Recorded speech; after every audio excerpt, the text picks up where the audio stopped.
Yep, here we go. So 4.4, continuing. Yeah, so next test, the material for the next test will be chapter 4. So that's nice and simple. Okay, so 4.4. So in the book, this is entitled, I think, Solving Congruences, which is a very boring title, but anyway, it's way more than that. So in particular, we're going to see some big theorems. The first big one we'll see is the Chinese remainder theorem, which is really fundamental for RSA. We will also see Fermat's little theorem. I'll explain why it's called that way. Theorem. And we'll also see primitive roots, and we'll see that. So I'm hoping to finish this week, but I don't know. I don't know if that's doable. But in any case, let's start. I will need a couple of things we did last time. So let me put this on the whiteboard. We saw the following lemma last time, or was it the time just before? I don't remember if you were actually, I was with you live or not. But we saw the following lemma, which says that if the GCD of A and B is 1 and A divides BC, then A divides C. I don't remember. Was that Thursday's lecture that I recorded, or was it the one before? I don't remember. Anyway, hopefully the Thursday lecture. it was the Thursday lecture. Okay. So, okay. So this is really, really crucial, and it uses Bézout's theorem, right? So the proof uses Bézout's theorem, which I will restate again, which is the following, is that if you take any two integers, A and B, then you can always find two integers, let's say positive. You can always find integers S and T such that the combination SA plus TB will be equal to the GCD of AB. Okay. This is a remarkable result. And what's nice also about it, if you remember, is that in fact we have an efficient way to find S and T. So S and T can be computed efficiently, and this is important. Okay, so that's backtracking the Euclidean algorithm. Okay, so Euclidean algorithm,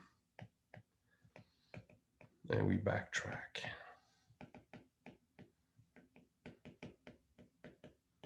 Okay, I'll be using this very soon. Okay, so we'll see it again. Okay, so again, if an integer A divides a product and it is relatively prime to one of the factors, then it means it has to divide the other number. So we'll be using that also. And the proof of this is pretty straightforward using Bézout's theorem. Okay, so to motivate what we're going to do now, I'm going to just put a little, so very simple motivation, if you wish, for what we're going to do. If you're in Z or Q, R, right, and you have an equation of the form. So if you want to solve something that looks like this, AX equals to B, not the hardest equation to solve, right? That's easy, right?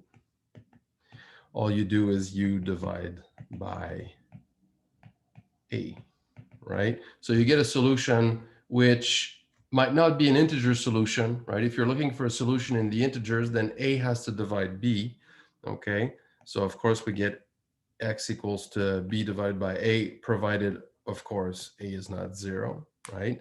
And to have the solution in Z, you need that a is actually a divisor of b, right? But otherwise, it's easy, right?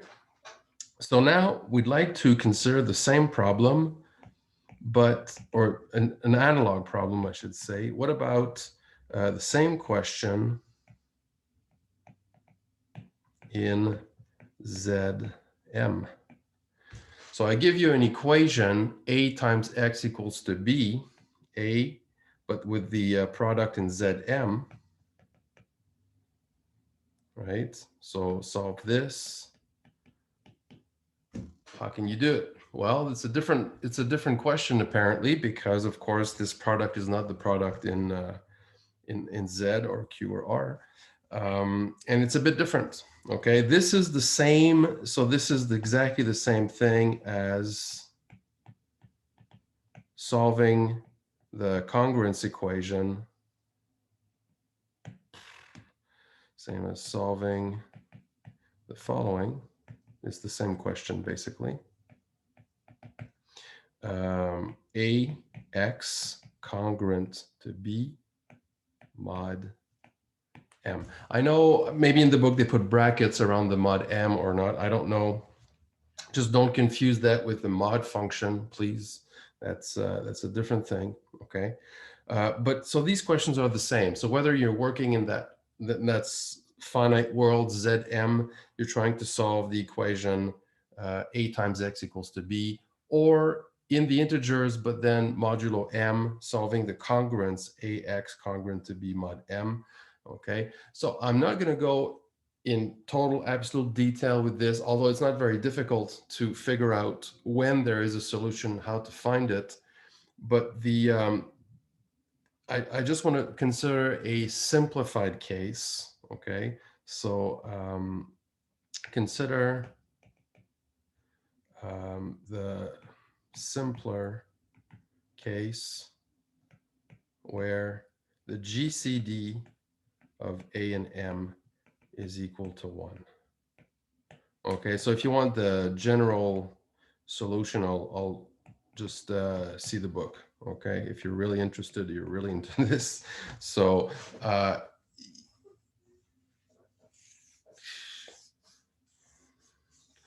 are you, I thought they put the brackets around the mod m. Anyway, it doesn't matter, right? There are various notations for this, but you see what I'm talking about, right?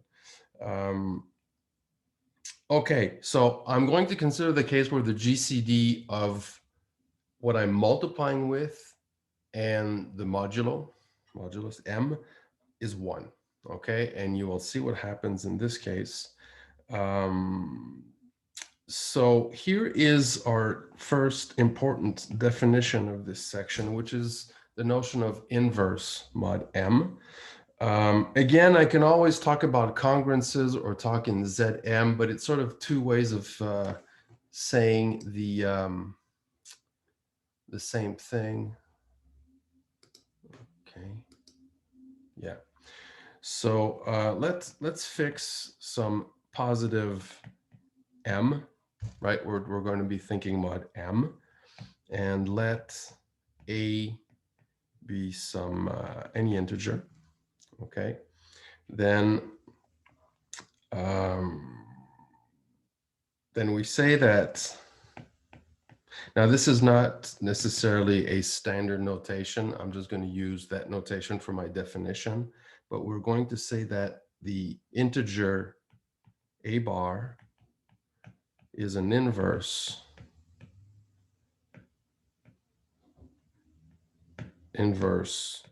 of a modulo m.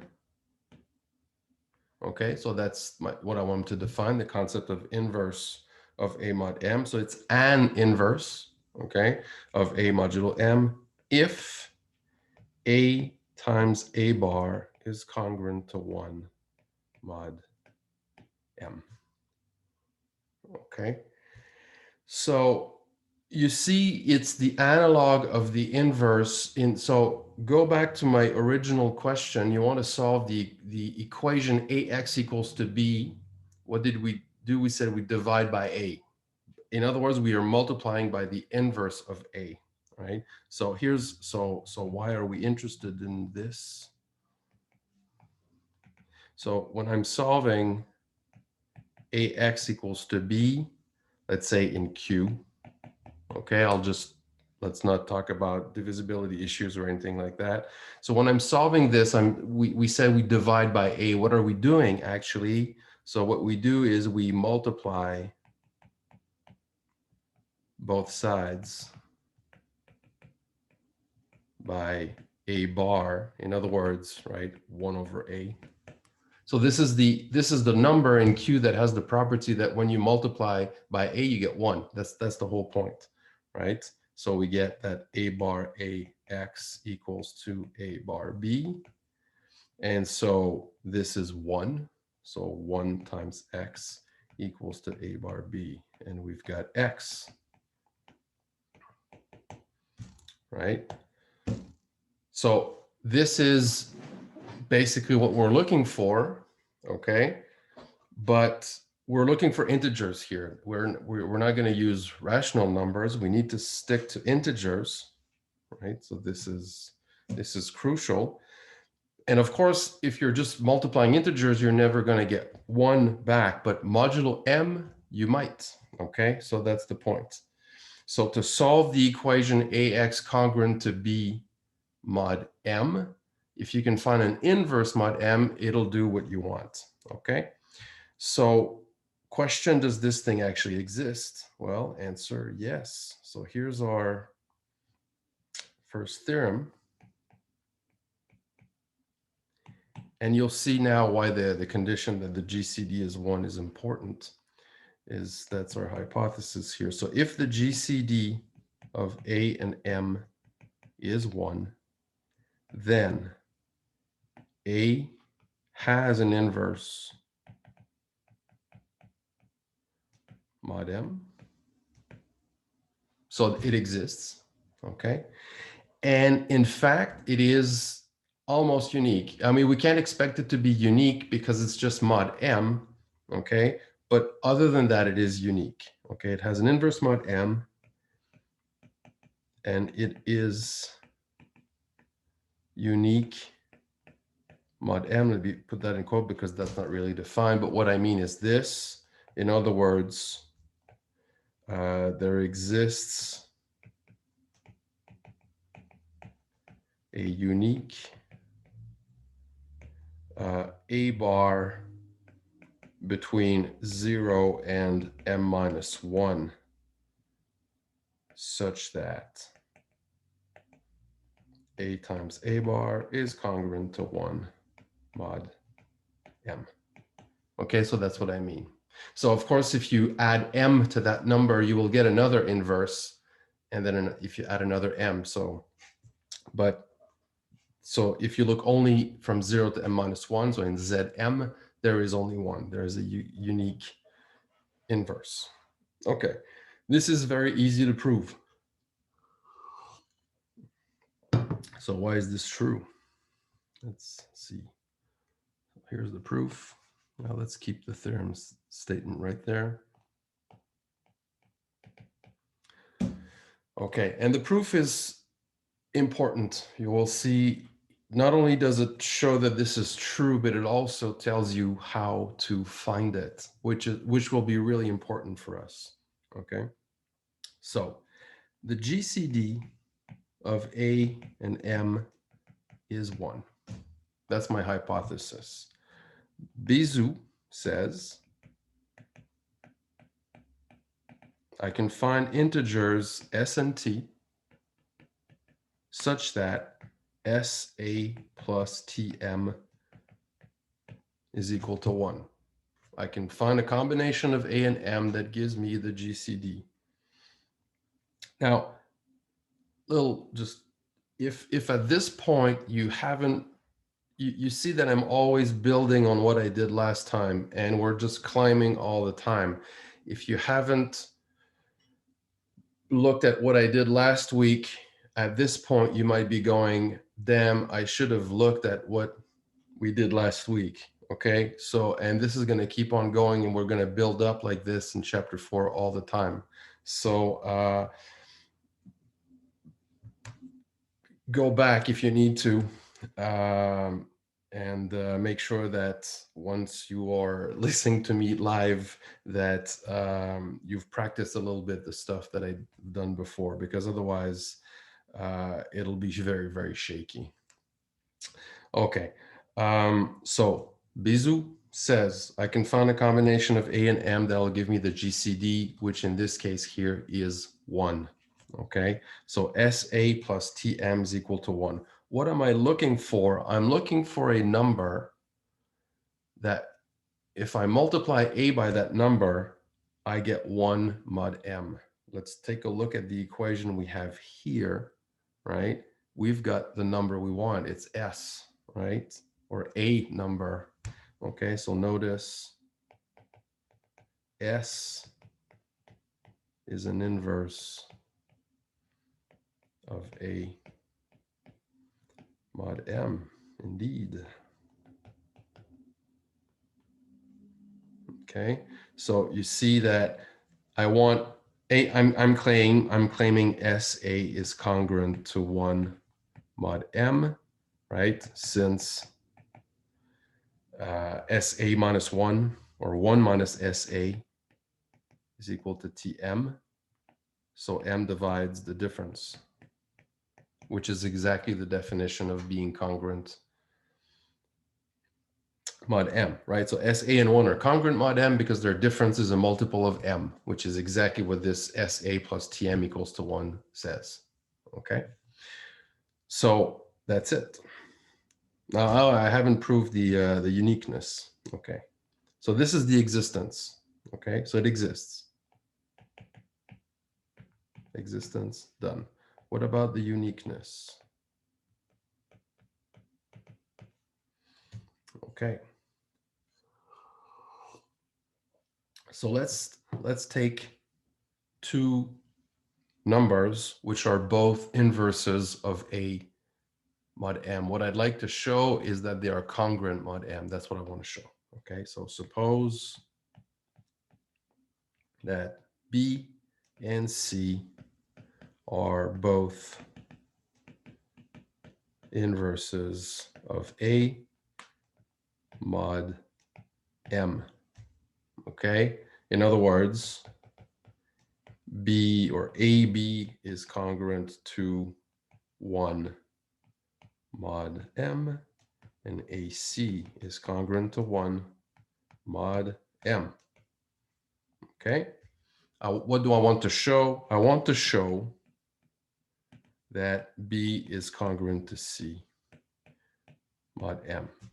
Okay, now I didn't phrase it that way earlier. I said, let me go back here. I said that the representative is unique between 0 and M minus 1, but that hopefully this is clear. If two numbers are congruent mod M, right, and they are both between 0 and M minus 1, then they're equal. There's no choice, right? From 0 to M minus 1, you have exactly one representative for each class mod M, okay? All right, so why is this true? Why is this true? Well, so why do we get that B is congruent to C mod M? It's exactly that little lemma that I stated at the start. So I've got that AB is congruent to AC mod M, right? They're both congruent to 1, so they're congruent to each other. And what does that mean? It means that M divides the difference AB minus AC, which is A times B minus C. Okay. I want to conclude that M divides B minus C, but that's exactly that trick, right? So M and A are relatively prime. So we know that the GCD of M and A is 1. So see lemma at the start. So it means that M divides A times B minus C implies M divides B minus C. In other words, B and C are congruent mod M. Okay. I know it's a lot of stuff. I know, and the only way, the only way to not be completely like going like, yeah, what's going on, is really to try to keep up. There is no other way, unless you are like super genius. All right. Apparently that exists. I don't know. I've always thought, you know, we always hear about this. I didn't study and I got 95. It's like, nah, you didn't. You studied. I don't know. Maybe some people can do it. I can't. I'm not talking about online exams. Ramanujan, yeah, maybe. Yes. But yeah, there are some cases like that in the history of the universe. Okay, so what do we have? We've got that, the notion of inverse. I can't see what's going on with the chats. I'm not sure if he counts. Yeah, that's a funny way of putting it. Yeah. Okay, so we've got the notion of inverse mod M. Okay. And we've proved that if an integer is relatively prime to the base M, to the modulo, then it does have an inverse and it's unique. Okay. Now, before I show you how to use that, because that'll be actually pretty easy, I want to show you with actual very small examples what happens in ZM. Okay. So let's see what that means. So some baby examples.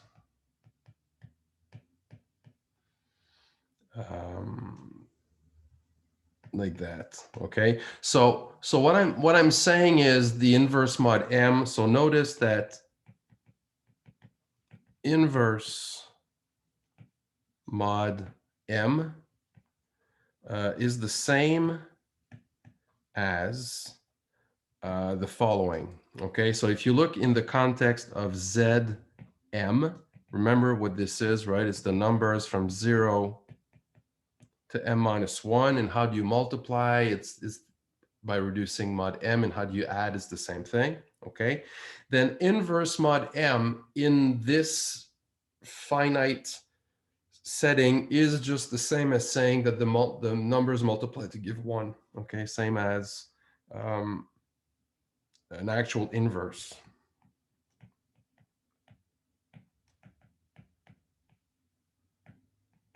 Okay. So that's what I want to show you. Okay. It's pretty cool. So let's go back to normals. Yes, like that. Yeah. Okay, so let's take Z. Just gonna have to do that over again. Oh, what the hell? Let's start with Z5. Okay, so Z5, 0, 1, 2, 3, 4, right? And I'm looking for inverses mod 5. Okay, so we are looking for inverses mod 5. So I want these numbers to multiply to give me 1 mod 5, or in other words, within Z5 just equals to 1. Let's start. Okay, so 0, of course, has no inverse. It never has, never will. Okay. So we don't consider 0. We're just interested in 1, 2, 3, 4. Okay, let's clear out the easy cases. 1 has an inverse. Yes, it is. 1. Yes, 1 times 1 is 1. Yes, excellent. Okay, so 1 times 1 is 1. So 1 is its own inverse. And you can see that this will be true for any m, right?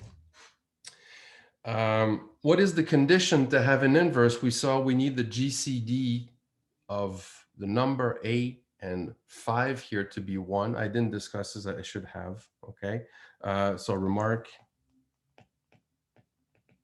we need, okay, so I didn't say this was necessary. It is. I hope it's one of the exercises, but if you think about it a little bit, you'll see this is not too hard to see why it's required. But we need that the GCD of a m equals 1 to have an inverse of a, right? So what are the numbers that have a GCD of 1 with 5? Well, 5 is prime, so they all have this property, right? So 5m equals 5 is prime. So the GCD of A5 equals to 1 for any A in here, right? So the theorem tells us that there is an inverse for all of them. Let's go to the next possible easy case, which is 4. And I'm going to give you a little hint. So I want to multiply 4 by something that's going to give me 1 in Z5. In other words, I want 4 times something to give me something congruent to 1 mod 5. Hint, 4 is, if you look at a clock, this is really useful. 0, 1, 2, 3, 4. 4 is the same as -1, right? Mod 5. What's the inverse of -1? Oh, it's -1. -1, exactly. And that's always going to be true, right? Whatever m is, -1 times -1 is 1 mod m. So here it's 4. Let's check. 4 times 4 is 16, which is 1 mod 15. Mod 5, sorry. Well, mod 15 also, but yes. So this is the same as -1. -1 times -1 is 1. This is always going to work, right? So this is 1. Okay, no problem with that. Okay, the last two, 2 and 3. What's the inverse? Is it the same? No, 2 times 2 is 4. That's not going to give me 1, but 2 times 3 is 6. Mod 5, that is 1. Yes. So 2 times 3 is 1. So 2 and 3 are inverses of one another, mod 5. 1 is its own inverse, and 4 is its own inverse. Okay. Right, I'm not showing you how to use this. We've defined a concept, which is very useful. And I'm just computing. The way I'm doing it here is just because there are so few values and the numbers are so small that I can actually figure out what the inverses are easily. Okay, so let me do a couple more. Let's look at Z8. Okay, so Z8, 8, m is equal to 8. So it's not prime. So not all numbers will have an inverse. So GCD of A and 8 is 1. That means that A has to be, well, it can be 1, 3, 5, or 7. These are the only possibilities, right? So no other A has an inverse, right? You can check. I haven't proved that. I didn't even state that, but you can check that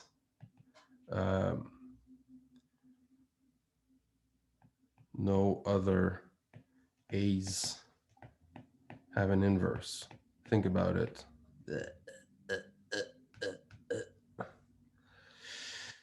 Inverse. Okay.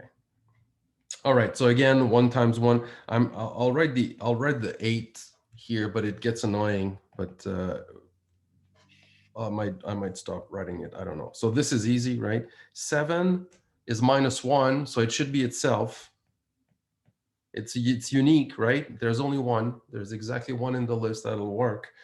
And 7 times 7, does that work? Yeah, that's 49, which is one more than 48. So yes, that works. What about 3? What's the inverse of 3? You see it? I want to multiply by one of those numbers to get me 1, or 1 mod 8. 3 times 3. 3, yes, is 9, which is 1 mod 8. What about 5? 5 times, well, you see, by uniqueness, I have only one choice left. It has to be 5 itself. You have to pair them up, right? So 1 is itself, 7 is itself, 3 is itself, so 5 will have to be itself. And 5 times 5 is 25, which is one more than 24, multiple of 8. So yes, this works. So in this very strange little world here, everybody is its own inverse, just like 1 and -1 in Z, or in Q, well, yeah, in Q. So in Z8 it's the same. They're all their own inverses. This is not always the case. We've seen another example in Z5. Let's try Z7. This is an interesting one. Not 7. That's enough. Now, 7 is prime. So the GCD of all of them, of course, I'm always omitting 0. I never, 0 as it's out of the question. Right? So they should all have an inverse. As usual, 1 is easy, it's itself. 6 is easy, it's -1. And if you're not sure, if you don't believe me, 6 times 6 is 36, which is one more than 35, which is 5 times 7. So yes, it works. Okay, what about, well, the numbers, I mean, it's really small. You can just go, you can just try them out, right? Okay, so we've got 6, we've got 1, let's try 2. I need to find a number. I want to multiply 2.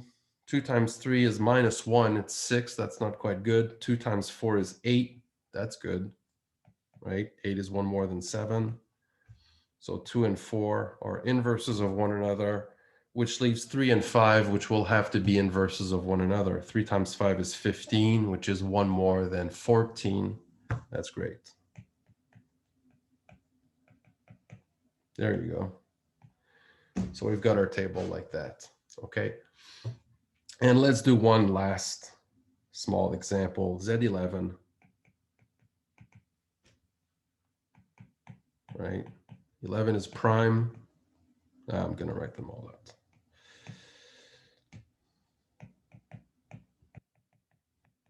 Now, you've been doing linear algebra, and when you do linear algebra for grown-ups, you don't do linear algebra on R. You do linear algebra on any field, because the theory is 100% exactly the same. There is no difference whether you use R, Q, C, or Z11. Z11 is a field. What is a field? It's an algebraic structure where you can add and multiply just like the integers, but you can also divide non-zero numbers. Okay, so every non-zero element in your algebraic structure has a unique inverse, just like the real numbers, just like the complex numbers, the rational numbers. And these are finite analogs of these big things. So you can do a lot of pretty cool stuff with this. So all the linear algebra that you've learned, you can do on these guys. There are other finite fields. Other than these, they're a bit more complicated, but that's another story. Okay, so let's, again, so GCD of a M is 1 for any a, not 0, because 11 is prime. So of course, the greatest common divisor of any number with a prime, if that number is not a multiple of the prime, then it has to be 1. Okay, so again, 1 time, oh, okay, I won't write the little 11 here. It's clear from context that I'm multiplying in Z11. 1 times 1 is 1. 10 times 10, which is 100, which is 99 plus 1. But I mean, I keep repeating it, but it's minus 1. So it's minus 1 squared is 1. What about 2? 6. Yeah, 2 times 6 is 12, which is 1 more than 11. You're starting to see what's going on here. Excellent. 2 times 6. 3 times 4, right, is 12. 3 times 4 is 12, which is 1. And what about 5? There are only 4 left, right? 8. Nah. Oh, no.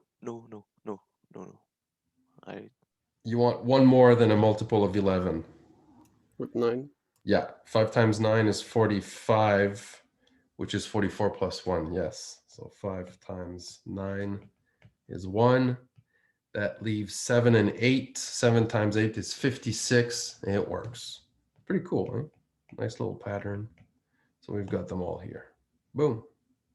So these are the inverses, mod 11. Okay. Now what about Z? I wanted to try.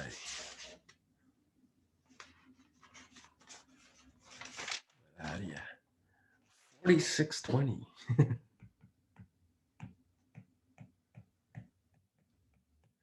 Okay. I'm trying to make a point here. So no, I will not give you an exercise of finding all the inverses within Z4620. It's not that big, but still. Okay, but now, okay, so I've shown you these little examples and we could just see the pattern. Everything is small, but what do we do if we have bigger numbers? Okay, the point is it's not difficult. Okay, and it's not, what I mean by not difficult is that we have an algorithm which is very efficient to do this. So we have an efficient way of computing inverses, which is Euclidean Bézout Euclidean algorithm backtracking.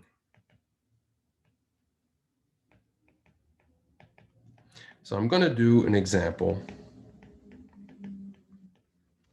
Okay, so yes, I did these baby examples, and I didn't use any method. I just, I just messed around to find them.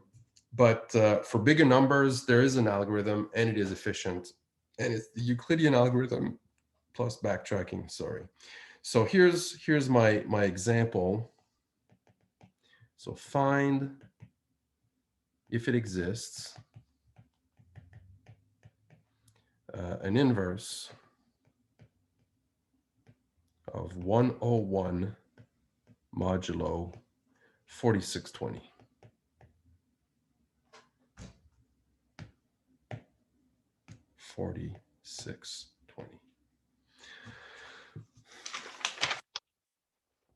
Okay, so to make sure that there's an inverse, I need the GCD to be 1. Okay, so notice that we need, again, I didn't state that and I didn't prove it. I expect it's an exercise. If not, I'll, oh yeah, so on Thursday, I hope to be doing problems, just doing a bunch of problems to illustrate all of this. But this is necessary. The GCD of 101 and 4620 should be 1. Okay, so let's compute it. So I'm going to be cheating a little bit I mean, cheating in the sense that I'm not going to do the computations live. I'm going to use my pre-computed notes here. So 4620. So I'm using the Euclidean algorithm to find the GCD. Remember how this goes, right? So the trick always is that if you divide 4620 by 101, the GCD of those two guys will be the same as the GCD of 101 and the remainder, and you repeat, okay? So 4620 is 45 times 101 plus a remainder of 75, okay? So now I repeat with these two guys, 101 is equal to, well, that's easy, 1 times 75 plus 20, it's so easy that I can't write it. It's 26. I'm going to cheat. I don't know why I should cheat for that. 75 and 26. 3 times 25 is 75. So that's 2 times 26 plus 23, I suppose. Yes. Then 26 is 1 times 23 plus 3. Okay.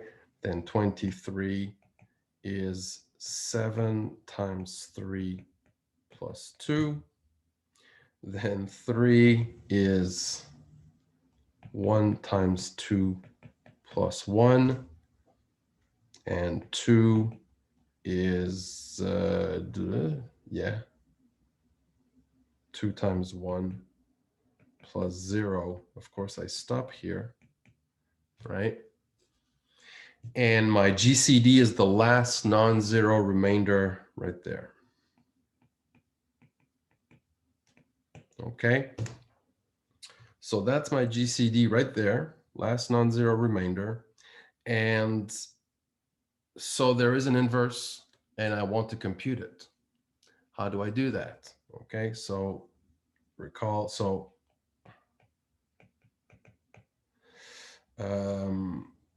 Bezout, I'm just going to add that here. Bezout, right? There exists S and T such that S times 101 plus T times 4620 equals to 1, the GCD.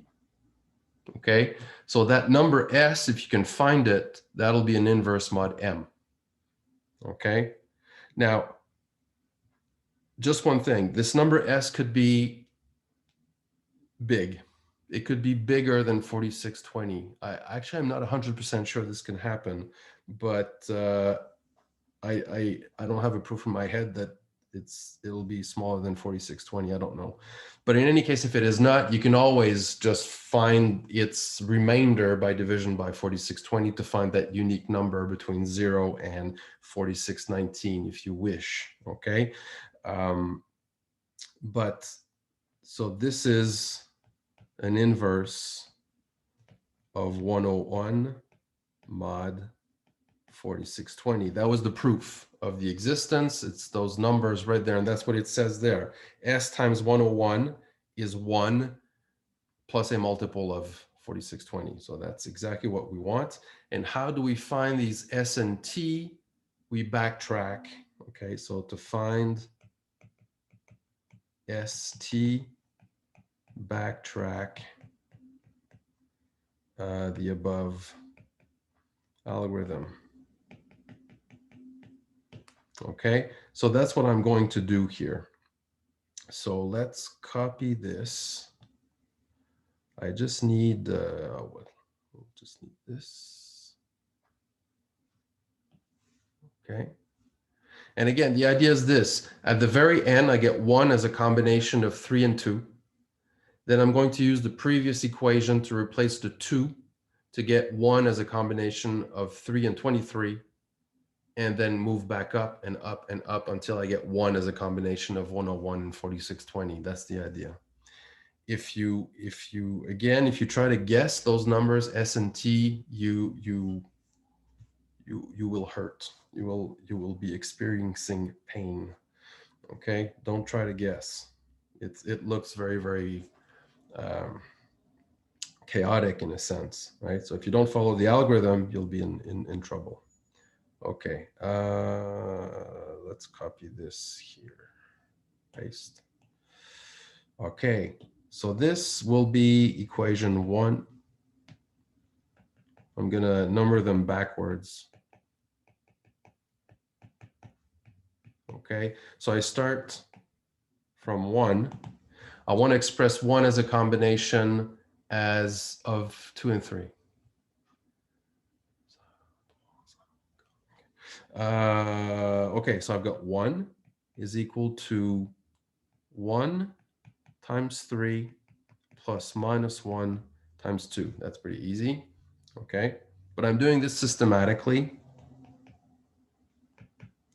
Now from 2, I'm going to replace the smaller. So you see my coefficients, I put in brackets. So I want to write it this way so that you actually see the, just not a bunch of numbers added and subtracted, which is meaningless, right? What I want you to see, so whatever is in brackets are the S and T at that step, right? So 1 is a combination of 2 and 3. Now I want 1 as a combination of 3 and 23. So I'm going to replace the 2 as a combination of 323. So that'll be fine. Okay. So this will be then, I'm just replacing, this is 1 times 3 plus minus 1 times. So the 2 from the second equation is 1 times 23 plus minus 7 times 3. Okay. And I'm going to grab those 3's together. So that's 8 of them. And minus 1, 23. Right? 24 minus 23, we're all good. Okay, up to that point. We could have guessed that one. Okay, now I'm going to use 3. So now I'm going to replace 3 by a combination of 26 and 23. So this is 8 times 26 minus 23.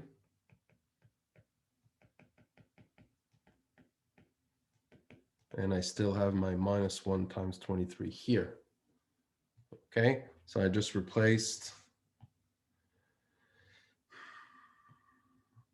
This is this 2. This is this 3, like that.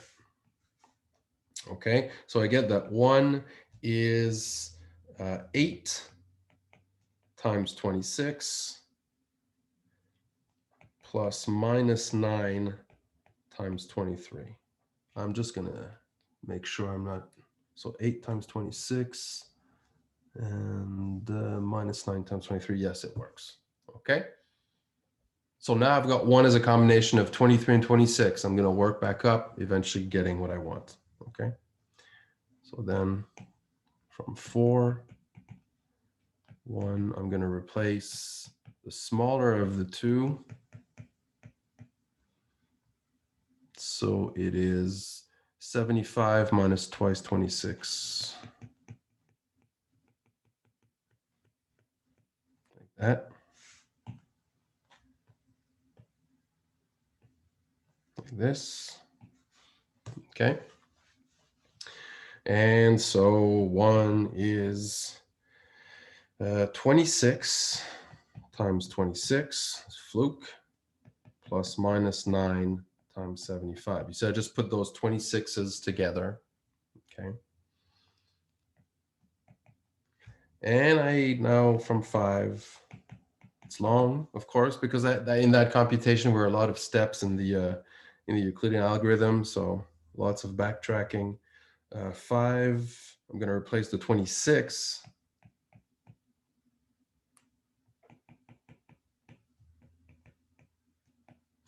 Which is 101 minus 75.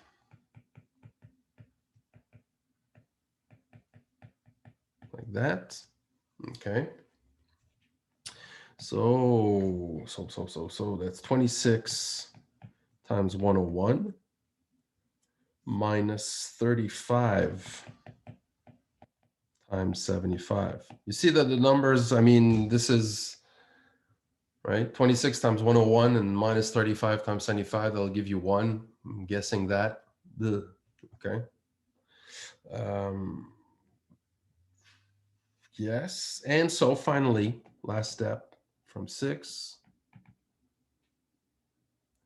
So it's 75 minus, I have to write this first.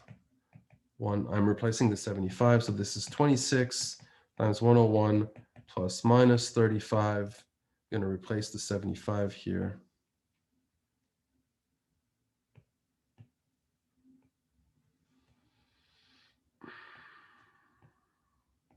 Like that, so you see what's going on. So 75 is 4620 minus 45. 4620 minus 45, 101. Right, let me just check that. Yes.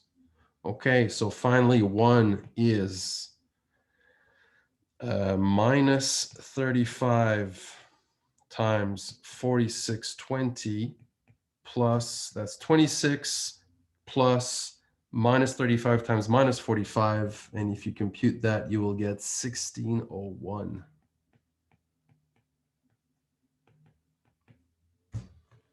Okay, so this is our S and this is our T. After backtracking the algorithm, okay? So inverse of 101 mod 4620 is 1601.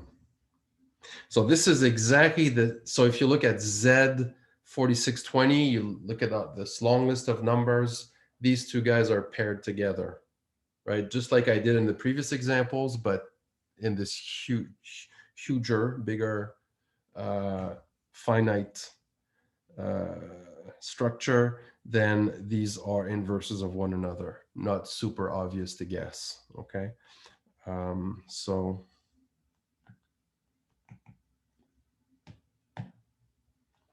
six, 1601 is an inverse of 101 mod 4620.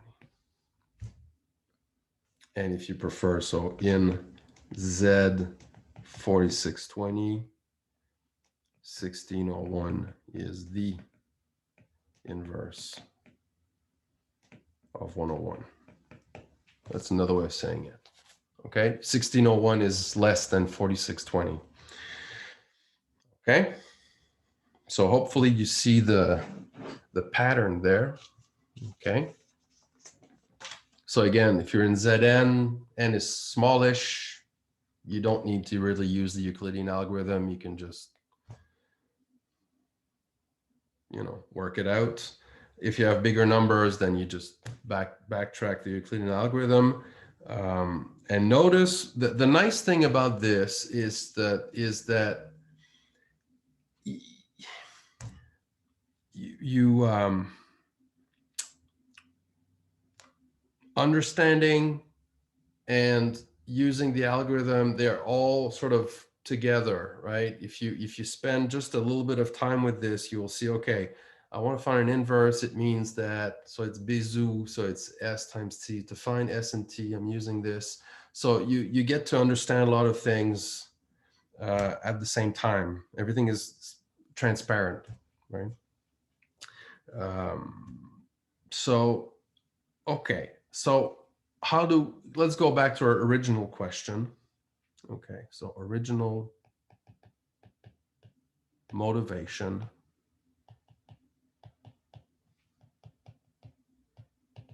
Okay, solve, and here's an example. I'm going to use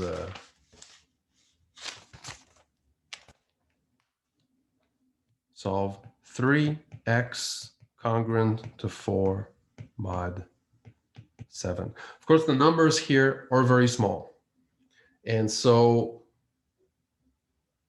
you can mess around until you find the x, right? But now we actually have a general theory of the thing. If the numbers were much bigger, we could still do it. At least figure out if we can. Again, I cheated a little bit here. So some of these will have solutions even though the coefficient of x and the modulus are not relatively prime, there is a slightly weaker condition. We don't want to go there. Okay. It's not hard, but it's just we have so much stuff to do that let's not do that. Okay.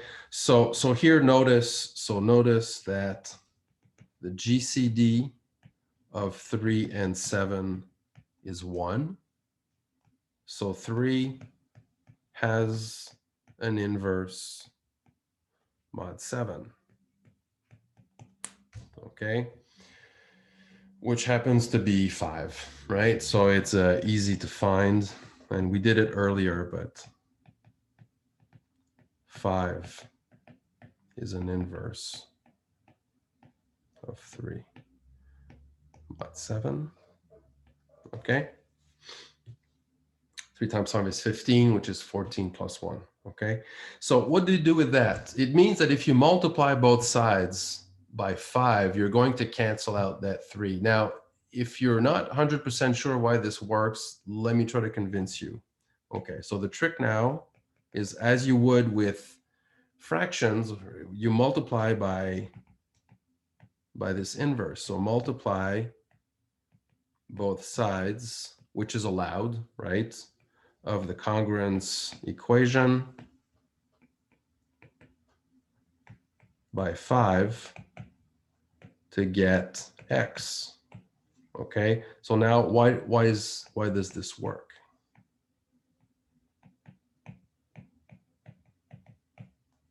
Okay, so I'm going to do it in general, not just for this example, but suppose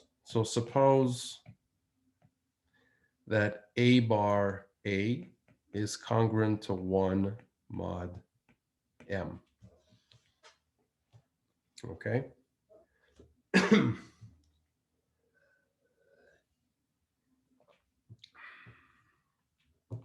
Okay, so a bar a is congruent to 1 mod m. You will all agree that x is congruent to x mod m. This triviality. Now, we saw a result that says that you can multiply both sides, right? So if a is congruent to b and c is congruent to d, then a times c is congruent to b times d. This is important, okay? So it means that a bar ax is congruent to x mod m.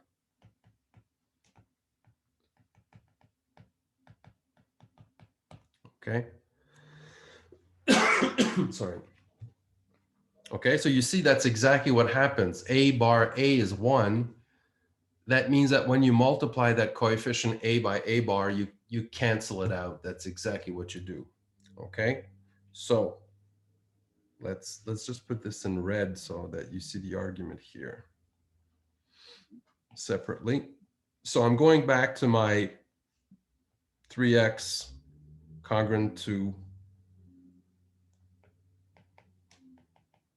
4 mod 7. Okay, then x I know is, let's do it this way. So I'm going to multiply by 5 both sides. So 5 times 3x is congruent to 5 times 4 mod 7, right? But I've just shown you that if you multiply a by a bar times x is the same as x. This is the same as x. So x is congruent to 20 mod 7. And if you want the solution between 0 and 6, you reduce this 20, which is 6, right? So x is congruent to 6 mod 7. Usually, I mean, when the WebWorks will be out, and it should be out fairly soon because we've covered almost everything we need. They often ask you for the smallest possible solution. So here, this would be 6. Okay, so hopefully this makes sense. So basically, what this little rectangle in red tells you is that if you have an inverse, you can do exactly what you do in with the integers, that when you multiply both sides of the equation by this inverse, you're getting rid of the coefficient a. Okay, so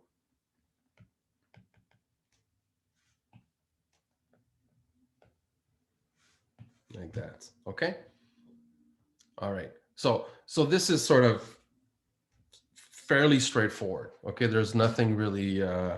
I mean, it's an analog of what we do with integers or rational numbers. And but to compute the inverse, if the numbers are bigger, we need the Euclidean algorithm backtrack.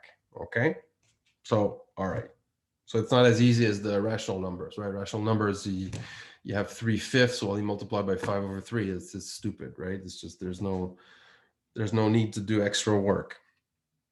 Okay, okay, so this is solving these very simple congruence equations. Now we want to move to systems of congruence equations. So it's going to look a little bit like what you do in linear algebra, right? In linear algebra, you have you're not just solving one equation, but a system of equations. You have several equations with several variables, and you want to find the solutions. We're going to now move to something which is similar to that, but not as general. I mean, solving systems of equations over integers is, I mean, it's fascinating, but very difficult in general. Diophantine equations, it's like, it's a whole universe. There's a whole field of math that just does that. Okay. Okay. So here's a little, so our next result is the Chinese remainder theorem, and I want to motivate it. So Chinese remainder. It's a very, very powerful theorem. And by the way, if I say Gödel incompleteness theorem, this might mean something to some of you. In his original proof, he used, in a really, really smart way, the Chinese remainder theorem. It's part of the proof of the incompleteness theorem. Okay, so the Chinese remainder theorem, motivation. Okay, so here's a little example. I just got, it's a bit big, but okay. 23. 23 happens to be congruent to 1 mod 2, right? It's odd. 23 happens to be congruent to 2 mod 3. That's pretty obvious, 21 plus 2, right? 23 is congruent to 5, yeah. It's congruent to 3 mod 5. That's also clear, right? 20 plus 3. And it is congruent to 2 mod 7. Okay, so whoop-de-doo. So what? Well, look at those numbers, 1, 2, 3, 2. They're much, much smaller than 23, right? And it turns out that this is a very, very smart way of thinking about 23. So let's say that I have extremely big numbers, which are in fact bigger than what I can deal with with the computer I have. Okay. This is a trick to actually do arithmetic with numbers which are bigger than what my machine can handle, and still do arithmetic with these numbers. So another way of thinking about it is, if you look at these numbers, these remainders, mod 2, 3, 5, 7, 1, 2, 3, 2, as, think of, if you're more of a physics, chemistry type, think of orbits and electrons on orbits, things like that. So what I'm getting at here, which I'm not saying, is that in fact these numbers 1, 2, 3, 2, mod 2, 3, 5, 7 tell you they characterize 23 uniquely.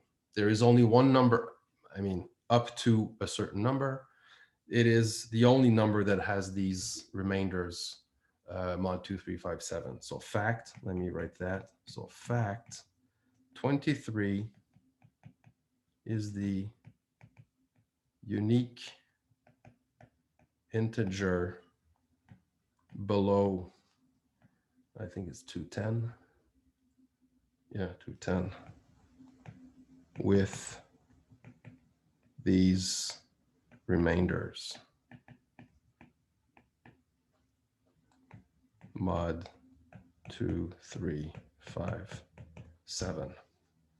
Okay, this is not, I'm telling you for free. I'm not telling you that it's obvious to see. Okay, it's a fact.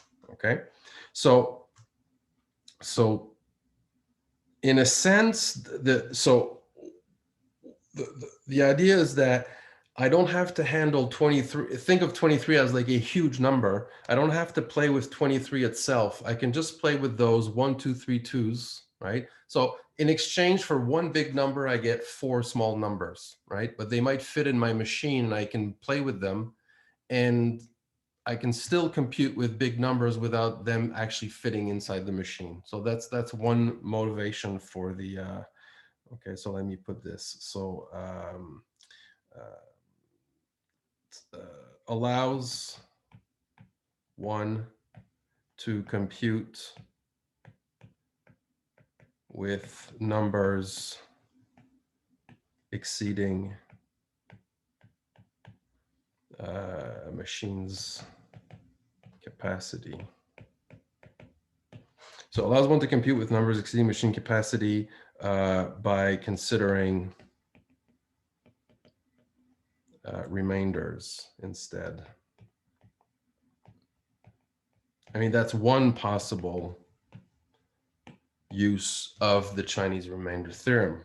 Okay, so the what time is it? Yeah, almost done. Okay, so let me just write this. So 23 is the only number which is congruent to 1, 2, 3, and 2 mod 2357 between 0 and 210. It's the only one. It's exactly one. Okay. If I reverse the question, right? So let's take the question. I don't know if there's a question here. Let's list the question backwards. Okay, so let's say I'm given, I'm gonna take another example. So I'd like to have my number congruent to 2 mod 3, 3 mod 5, and 2 mod 7. Is there such an X?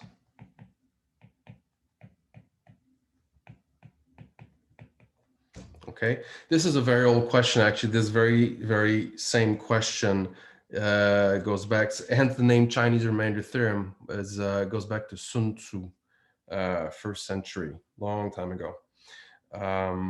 And the method to actually find this X, which does exist. Okay, so the answer is yes.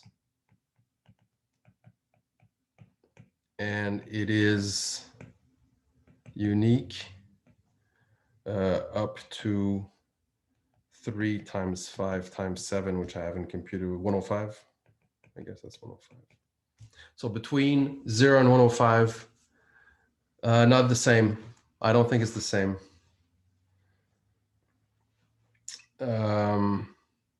Maybe it's the same. I don't know. I've actually never, if so, quite a guy. We'd have to check that. Okay. So yes, there is a number, and it is unique, and that's basically the contents of the Chinese remainder theorem. Okay, let me just, before I'm not going to state it, I won't have time. Quick Googling says yes. Nice. Really, it's the same Sun Tzu. That's amazing. Wow. I learned something today. That's wonderful. Yeah. Let's just list the numbers. Yeah, I think this is a cool way of seeing this. Except I don't have enough room, but but I can do something which I can't do usually, which is this. Copy, paste. Oh, this is very cool. Let's do that. Okay, so in the first row, I'm going to circle the numbers which are congruent to 2 mod 3. Okay, so let's do that. 2, 5, 8, 11, and then there would be 14. I could add 14 here. So these are the numbers which are congruent to 2 mod 3. Okay, then I'm going to circle the numbers which are congruent to 3 mod 5. 3, 8, 13, right? And in the last row, I'm going to circle the numbers which are congruent to 2 mod 7. 2, 9. Then I have to go a little further. So you see what you're looking for in this X is a number that will be circled in red in each 3 of the rows, right? So hopefully you see this, right? So the first row, second row. So 1, these are congruent to 2 mod 3. 2 is congruent to 3 mod 5. 3 congruent to 2 mod 7. So is there a number eventually which is circled in each of the rows? Okay, and the answer is yes. There is such a number. It's actually not very. You could keep on going. You'd find it pretty quickly, if I remember correctly the solution. But the Chinese remainder theorem tells you under which condition this is going to always have a solution and how unique is it, and that's what we're going to see next time. Okay, so next time, tomorrow, we'll see the Chinese remainder theorem. Okay, and last thing, not only does it tell you, yeah, there is a solution, but the proof tells you how to find it. There's an actual construction of this solution, and that will be really important for RSA. Okay, so finding solutions like this is important to RSA. Any questions, comments?